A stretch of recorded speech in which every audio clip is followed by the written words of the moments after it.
Assalamualaikum warahmatullahi wabarakatuh. Pernah gak sih teman-teman merasa hidup kita itu kayak website yang error? Tiba-tiba kita ada di fase ini, ada di fase itu, tanpa kita sadar dan tanpa pernah kita kira kita ada di fase tersebut. Dan selamat kepada kawan-kawan, kita sedang ada di program yang tepat, program 404 Faith Not Found.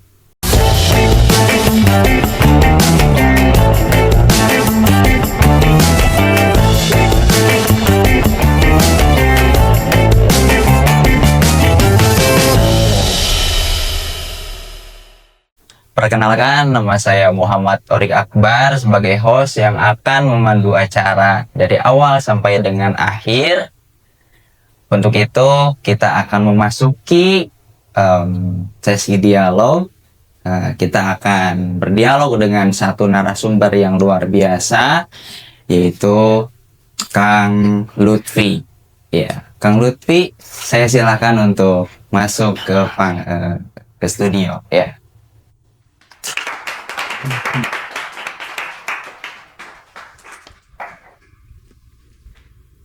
Apa kabar Kang Lutfi? Alhamdulillah. Sebelumnya boleh diperkenalkan terlebih dahulu latar belakangnya dari mana, terus dipanggilnya siapa, masih kuliah atau udah kerja, ya mangga Kang Lutfi. Oke, perkenalkan nama saya Muhammad Lutfi. Untuk asalnya dari Jambi, bukan orang Sunda ya, bukan orang Jawa Barat juga. Dan sekarang lagi kuliah di UIN Sunan Gunung Bandung. UIN? Iya. UIN Sunan Gunung Jati Bandung. Oke, fakultas apa Kang? Kalau untuk fakultasnya Fakultas Usuluddin, Kak. Usuluddin, luar biasa. Ya, pemikirannya kencang berarti. Belajar filsafatnya kok luar biasa. Wah, saya emang rupa-rupa anak filsafat mah ya. Oke, nah sebelumnya disclaimer Kang. Kalau misalkan ada perkataan atau pertanyaan yang kurang mengenakan, Akang boleh diam atau boleh skip aja gitu. Nanti di kode-kode ke saya, oke? Oke. Nah, kita mulai ke pertanyaan pertama ya Kang ya? Boleh. Oke.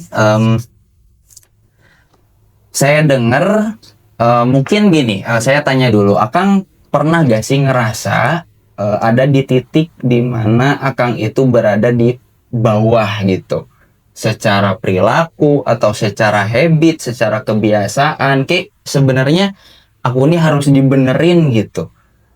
Pernah gak di fase tersebut gitu, Akang?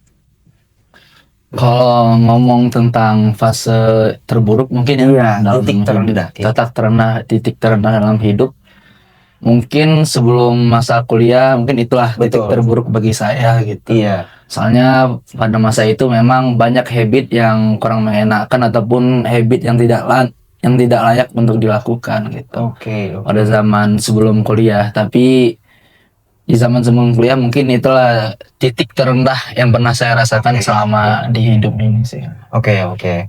Berarti dari titik terendah itu Akang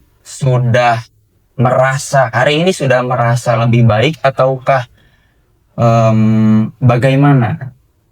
Kalau dibilang lebih baik mungkin selayaknya manusia, tentu kita berusaha untuk menjadi lebih baik Kang. Tapi untuk menuju ke sempurna yang bisa dibilang itu kan mustahil juga kan ya.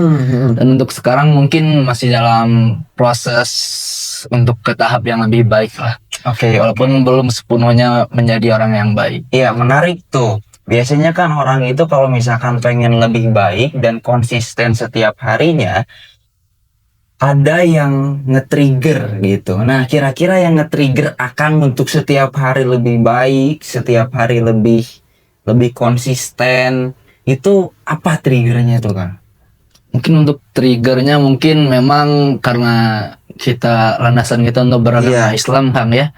Dan mungkin untuk menjadi titik ini juga sewaktu saya pulang dari melakukan habit yang buruk itu, saya melihat di malam hari orang tua saya lagi melakukan ibadah Kang. Iya, iya. Tapi pas masa itu saya baru balik dari melakukan habit yang buruk gitu. Iya. Jadi saya langsung, hati saya itu langsung merasa tidak pantas lah untuk ada di rumah itu. Makanya saya untuk memantaskan diri untuk berada di rumah itu ya saya harus berubah menjadi lebih baik, Kang. Iya, berarti triggernya itu ada di em, Di orang tua, orang tua, ya, ibu dan ayah. ibu dan ayah. Oh, oke, oke. Karena memang ketika kita di rumah kerasa banget ya kan, Iya, kayak mereka itu adalah orang terdekat kita dan kita harus jadi orang yang juga baik buat mereka gitu Iya, yang betul. sebagaimana mereka inginkan anaknya gitu kan. Oke, Kang. Terus Akang pernah gak sih ngerasa hampa, ngerasa kosong hatinya gitu? Ini lebih deep talk lah gitu. Iya. Kira-kira gitu lah ya. Iya. Nah, lebih ke feeling gitu ketika ada di fase yang terendah itu rasanya kayak gimana? Gundah gulana kah, atau sedih kah, atau kayak kok gini ya gitu, atau gimana gitu? Mungkin di dalam fase terendah atau titik terendah, Iya, Kang, ya. iya. Dalam fase itu mungkin sewaktu kita mengerjakan kebiasaan yang buruk itu mungkin kita merasakannya kayak ya senang-senang aja, Kang, ya. Karena dosa pasti merujuknya banyak kepada kesenangan gitu, Betul, Kang, ya. betul. Tapi sehabis kita melakukan kegiatan yang tercela itu, Iya. mungkin itulah titik di mana kita merenung ataupun iya. merenungi apa yang telah kita lakukan tadi, dan itu merasa sangat hampa sih, Kang. Oke, oke. Setelah melakukan itu, tapi dikala melakukan itu lagi itu tidak terasa sih, Kang, karena ya itu memang berbentuk kesenangan kita dan perbuatan Oke, itu. jadi tidak terasa perbuatan kesenangan sebelumnya gitu. Oh, oke, oke, oke, oke. Jadi karena Akang merasa bahwa perbuatan itu sudah tidak senang lagi, maka itu akan berdampak setelahnya tidak akan dilakukan karena rasanya sama gitu. Iya, karena rasanya Oke. Tapi emang itu bakalan jadi lingkaran setan banget ya kira-kira. iya, Kang, soalnya makanya itu saya berusaha untuk mencoba keluar dari lingkaran itu. Tapi ya memang butuh masa yang memang cukup ini kan, Kang. Oke. Kalau misalkan ditanya gitu hal yang paling berat untuk ditinggalkan itu apa, Kang?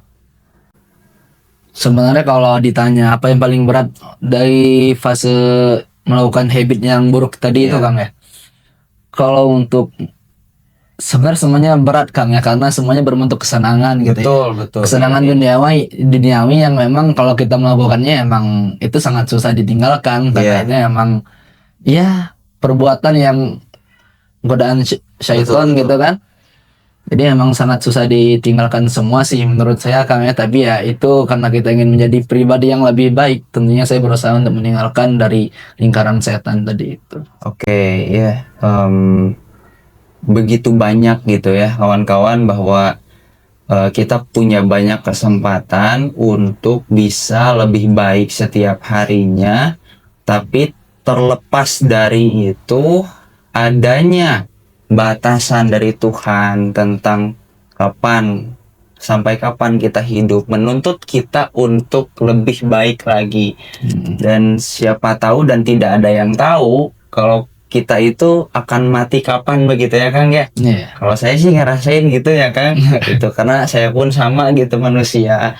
Dan setiap kali kita jatuh terus pengen bangun lagi, saya tuh sering kali ingat ke satu ayat, kuliah ibadiyalladzina asrafu ala anfusihim la taqnatu min rahmatillah gitu. Jadi Allah itu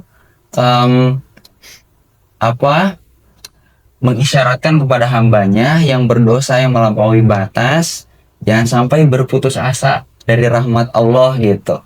Nah, itu yang jadi motivasi saya gitu, dan mungkin motivasi Akang juga tadi sangat memotivasi saya juga gitu dan kawan-kawan. Oke, teman-teman, masih ada keseruan di segmen selanjutnya. Kita akan melaksanakan games, tapi sebelum itu tapi setelah jeda yang satu ini. Butuh kehangatan. Ada istri,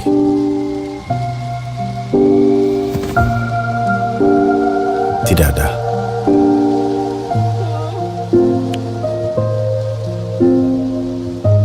Ada teman yang nyari? Tidak ada. Ada tetangga yang nyari? Tidak ada juga. Masih butuh kehangatan? Ada mie instan? Cari di lemari. Tidak ada. Cari di laci. Tidak ada. Cari di warung. Tidak ada payung. Cari mie instan di Gomart. Pasti ada.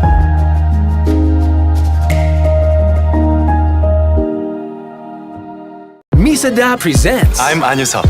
Mie Sedap, my favorite. This is the ultimate taste. karena semua berawal dari perjalanan mencari rasa ultimate yang semua suka. Love. At first slurp.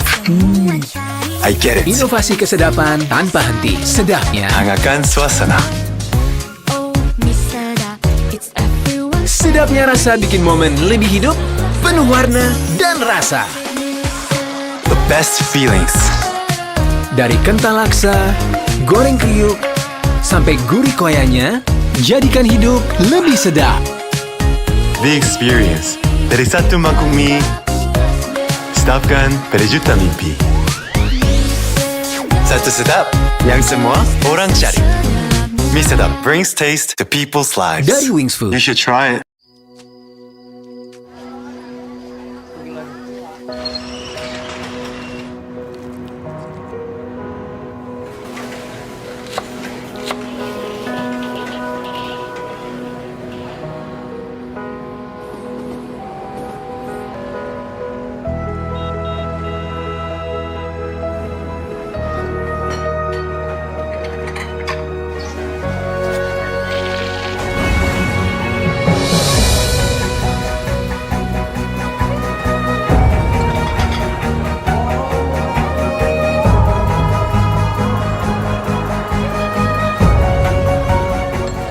Ada yang berbuka sekejap demi berbukamu yang lengkap. Karena mereka tahu memberikan kebahagiaan adalah kebahagiaan. Ini baru hidup. Hidup dalam mimpi, namanya juga sad boy. Mandi nangis, lihat mantan nangis. Ya. Daripada hatimu sendu, lebih baik beli Aqua biar bisa liburan gratis. Sarapan itu lagi. Zaman now harus yang wow. Wow spaghetti. Wow.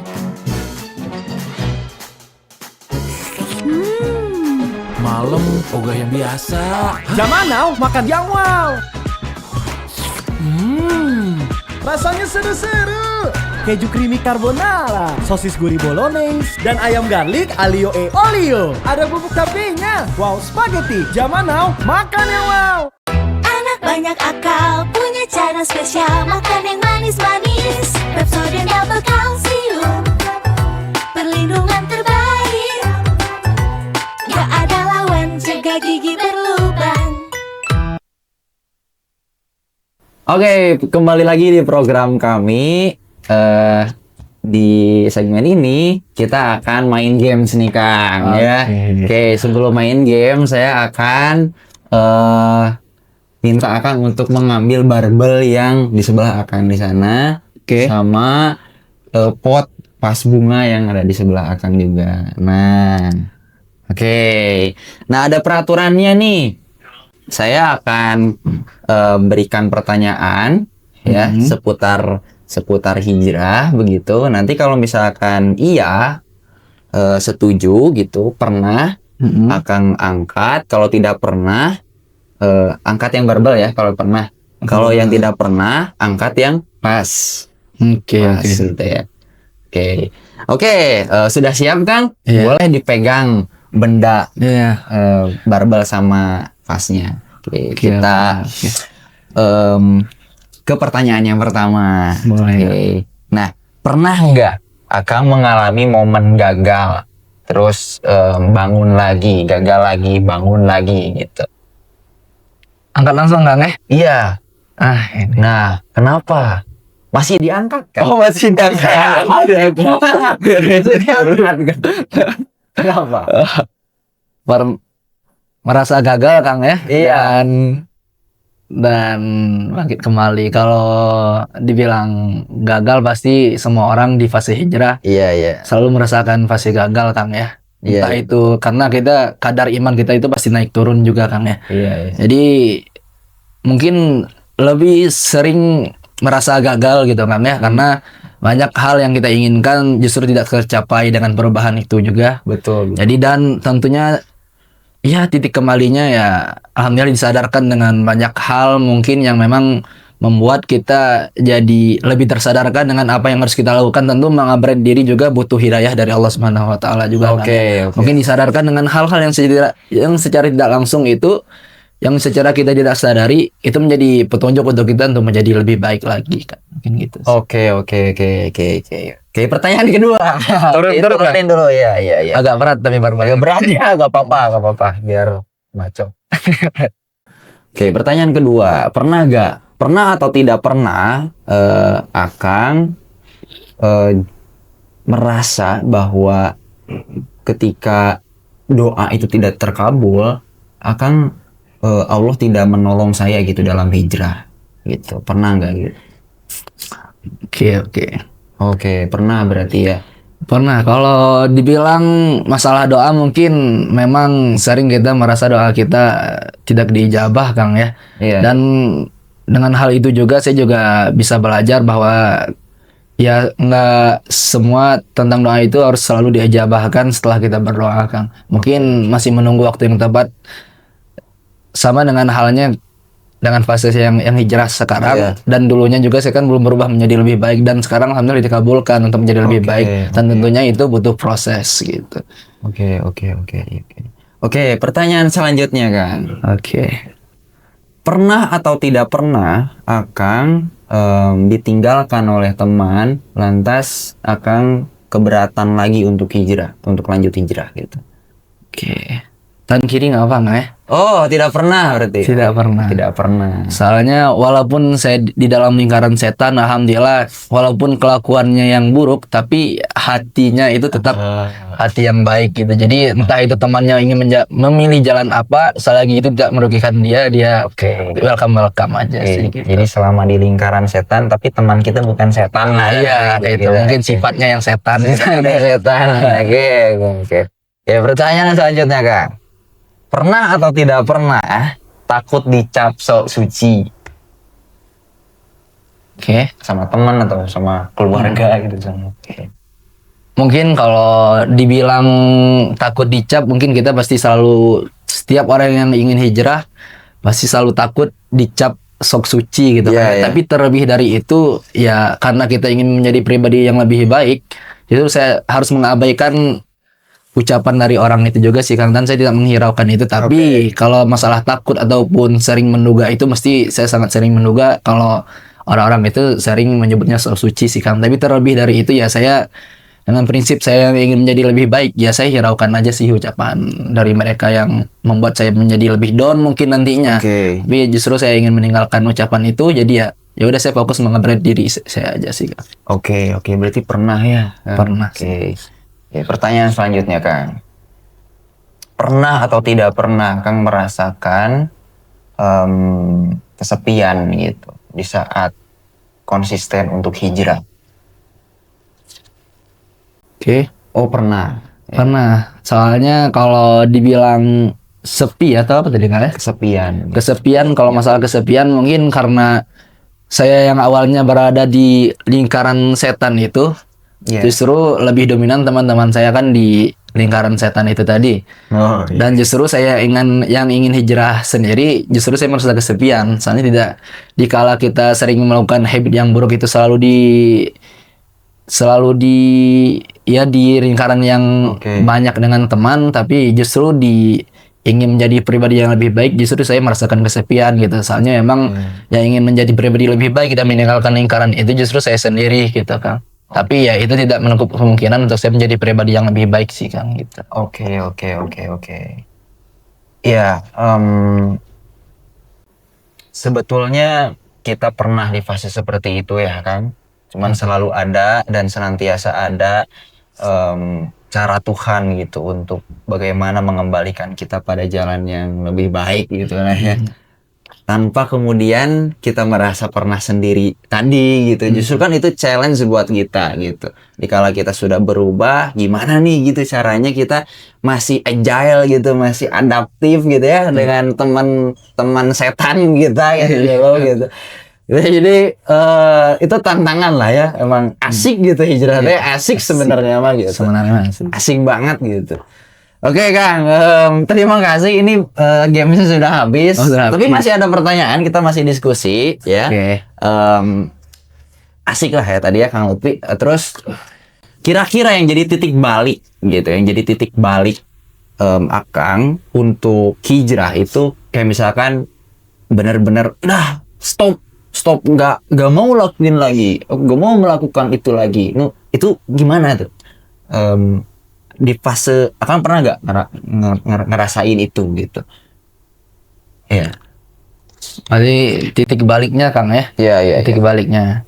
Mungkin seperti yang saya ceritakan di awal tadi sih Kang, karena di waktu saya melakukan habit yang buruk itu ataupun sehabis dari lingkaran setan yang dimaksud tadi itu, justru saya menemukan orang tua saya lagi beribadah, yaitu contohnya di malam hari orang tua saya lagi tahajud dan baca Al-Quran, sedangkan saya pulang dalam kondisi yang tidak mengenakan untuk dilihat sehabis melakukan perbuatan tercela itu.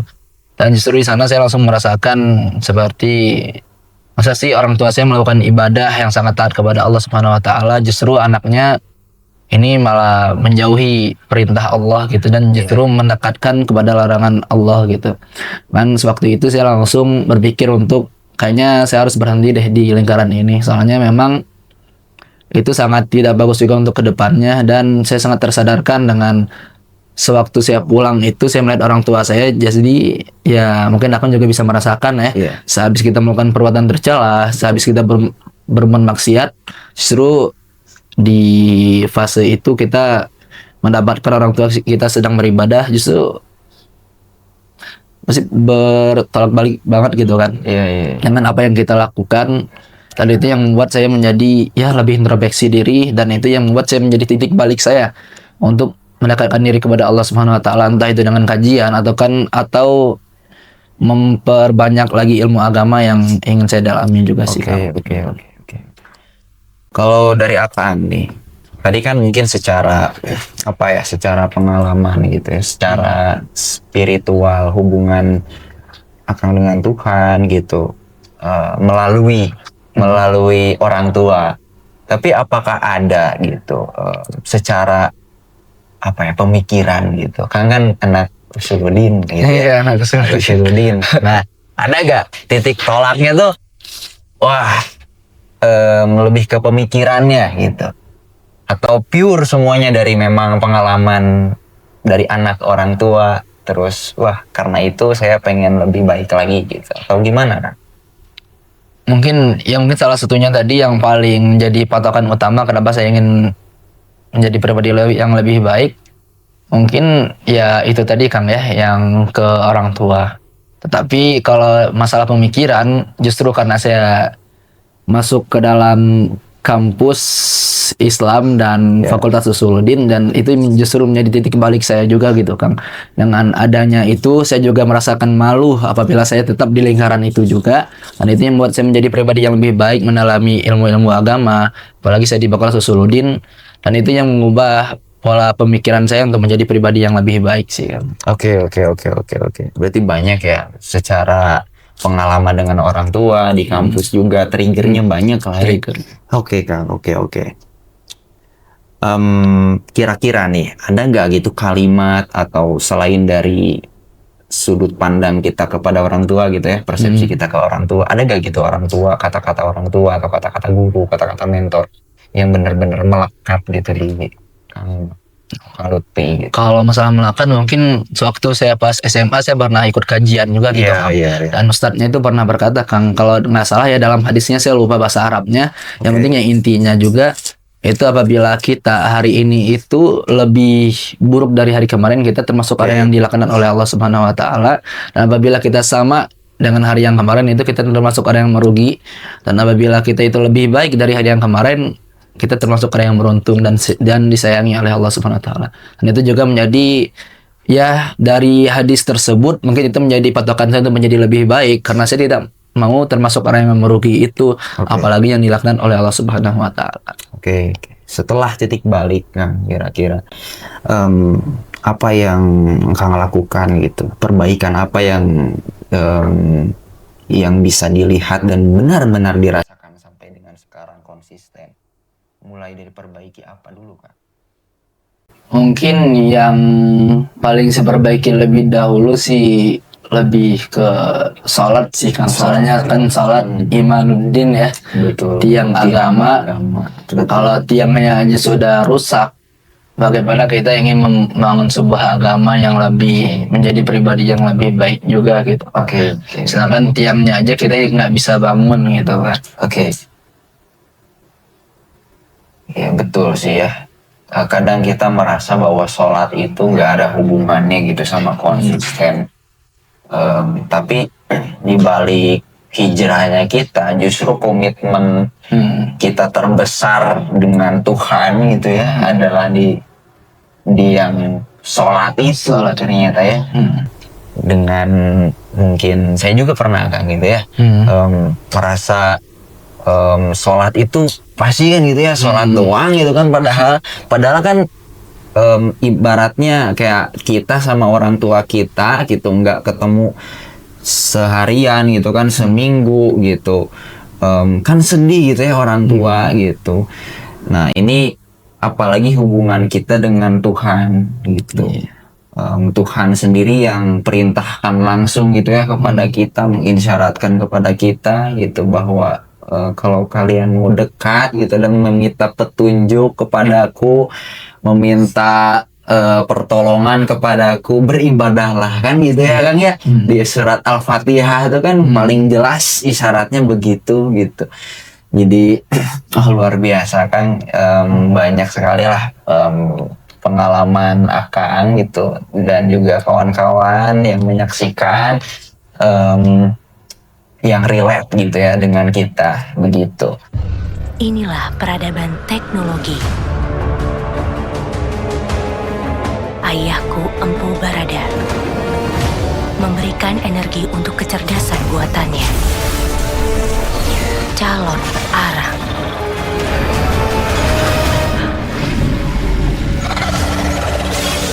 Bencana terjadi. Calon Arang lepas kendali dan menguasai manusia yang bergantung pada teknologi.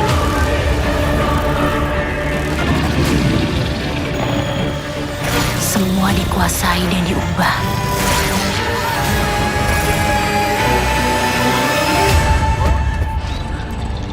Tapi ibu melindungiku.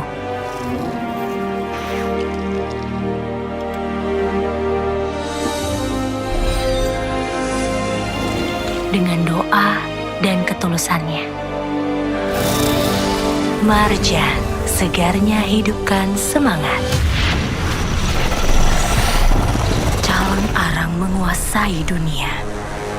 Empu Barada ayahku jadi tawanan ciptaannya sendiri. Aku harus menyelamatkannya.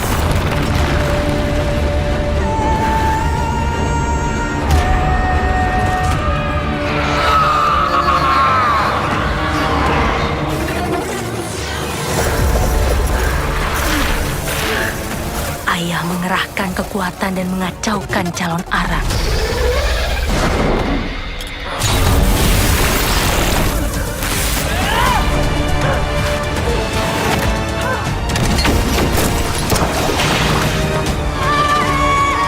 Kekuatan doa ibu mengiringiku.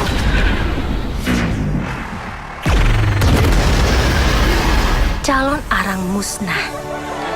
Semua bebas dari perangkap teknologi.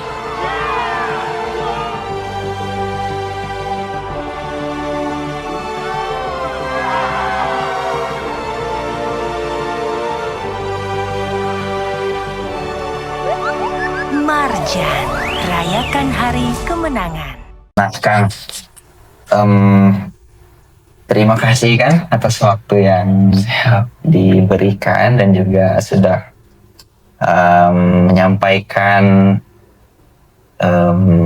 amanat gitu ya atau pengalaman secara langsung kepada kita supaya kita bisa belajar langsung pada Akang gitu yang hijrah. Oke. Untuk itu cukup sampai di sini segmen kita dan program kita. Sampai jumpa di program selanjutnya. Tetap terus saksikan 404. Ini bisa baca kawan-kawan? Fight not phone. Oke, terima kasih. Assalamualaikum warahmatullahi wabarakatuh. Terima kasih, Kak. Oke.